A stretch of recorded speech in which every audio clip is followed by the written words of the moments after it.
আসসালামু আলাইকুম। আমার নাম মোহাম্মদ আব্দুল্লাহ আল মুবিন। আমি ক্লাস 4 ইংলিশ ভাষায় পড়ি। আজকে আমার প্রেজেন্টেশনের টপিক হলো বাংলাদেশের 6টি। আমাদের দেশ 6টি সাল। আমাদের দেশে বছরে 6টি ঋতু। আলাদা আলাদা বৈশিষ্ট্য নিয়ে আসে।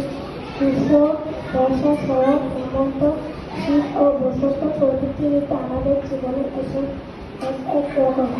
ফসলের সময় এসব দৃশ্যদিন আমাদের চোখ জড়িয়ে যায় ও মন আনন্দে মেতে ওঠে। গ্রীষ্মের প্রদাহ, বর্ষা, সজল এনে বৃষ্টি, শরতের স্নিগ্ধ আকাশ, হেমন্তের ফসল ভরা মাঠ, শীতের শিশির বেঁচে সকাশ, আর বসন্তের স্নিগ্ধ বাতাস। বাংলার প্রকৃতি আনে বৈচিত্র্যের অন্যতম।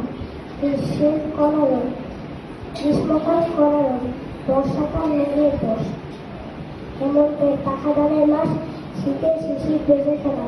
আশা করি আমার বক্তব্যটা আপনাদের সবার ভালো লেগেছে। আসসালাম।